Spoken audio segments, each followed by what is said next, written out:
my childhood was completely devoid of any knowledge or upbringing of Western religions. Though I am of Jewish descent, my family only participated in the religious holidays as a cultural, social interaction. I was raised an atheist. I had very little knowledge and had not read the Old or New Testament until I was in my 20s, when I began to search for answers for these occurring mystical experiences I was having. I had no idea what was happening to me, so I turned to world religions for the possible answers to this strange and mystical realm on the inner.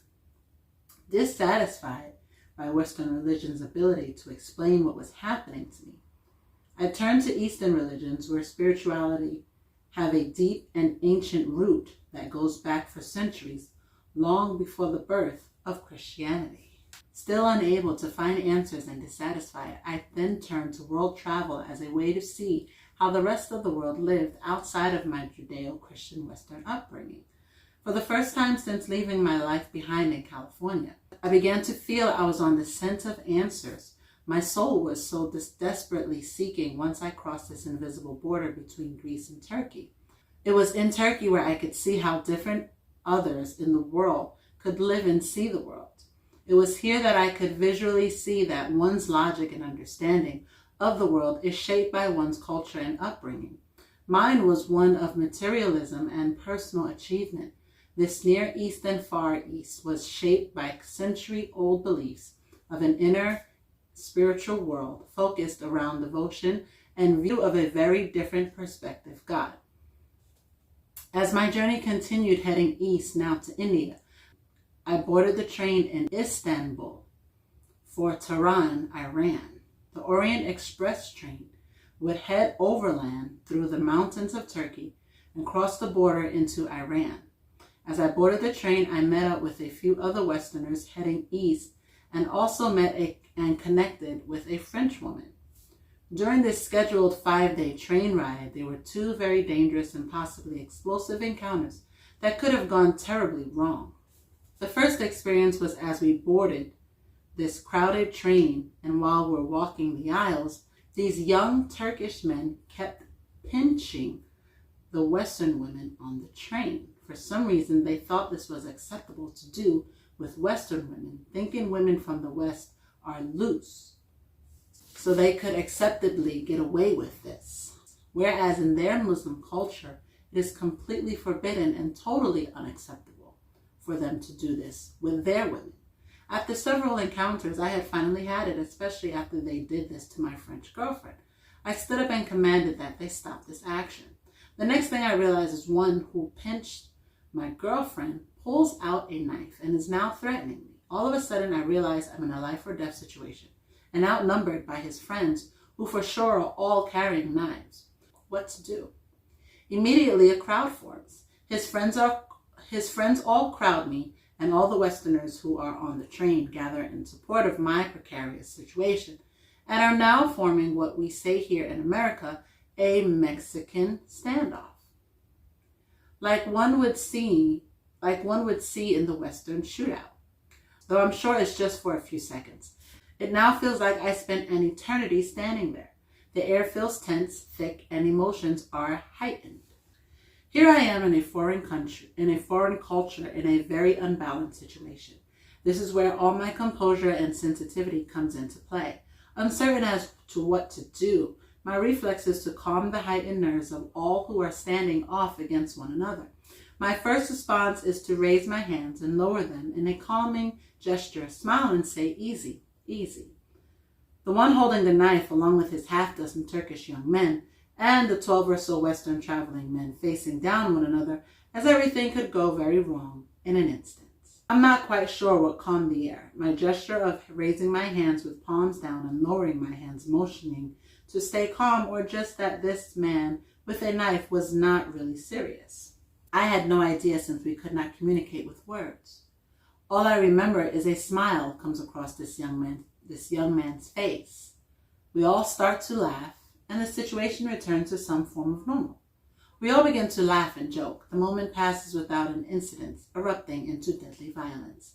The other situation is, as we continued on the Orient Express, heading overland to Tehran, we encounter a major snowstorm that locked the train down in 5-foot snow drifts.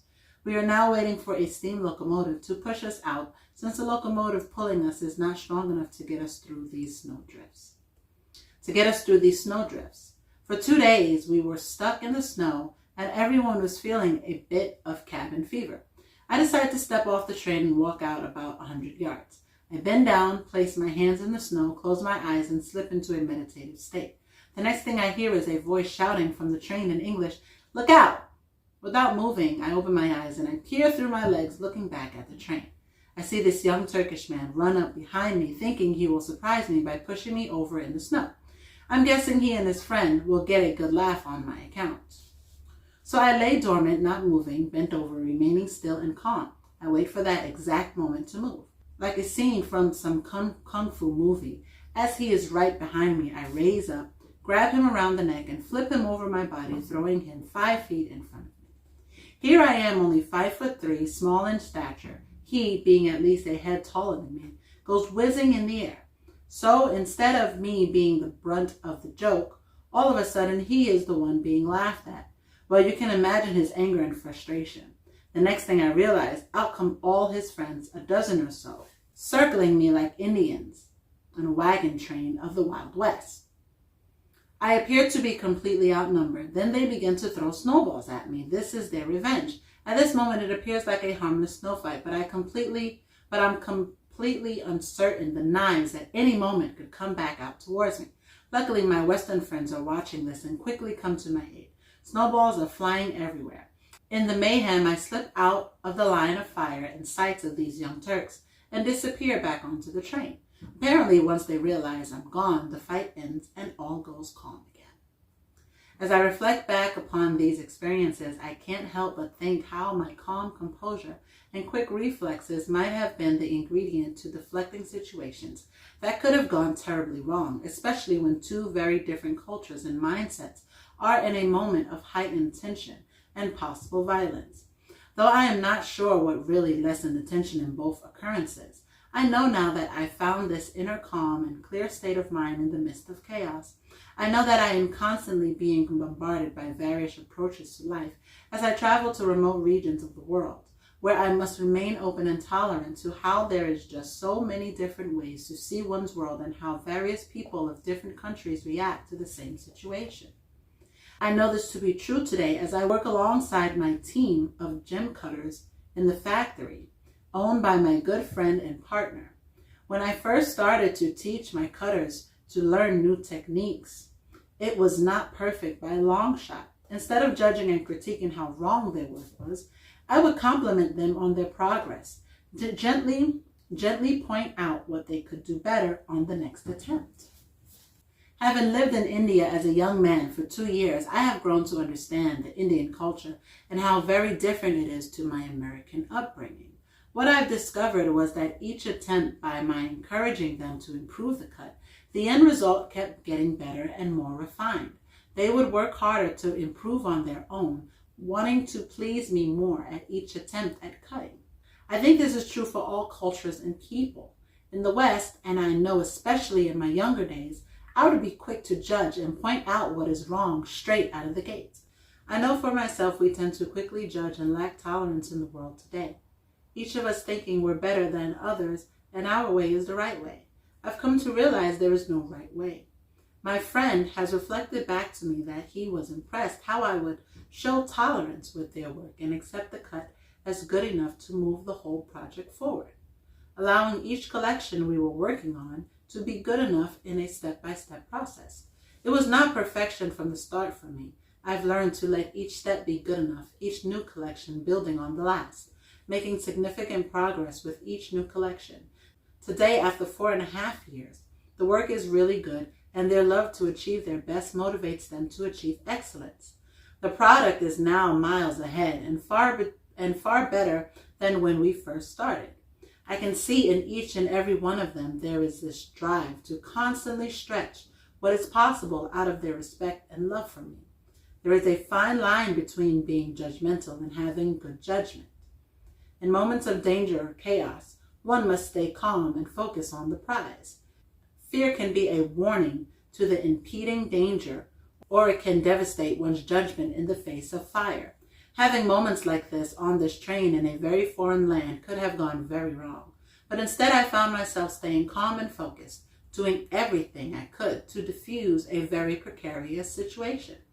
This may seem like a completely unrelated experience to my art in gem cutting, but in so many ways it has served me as it has stayed with me all this time.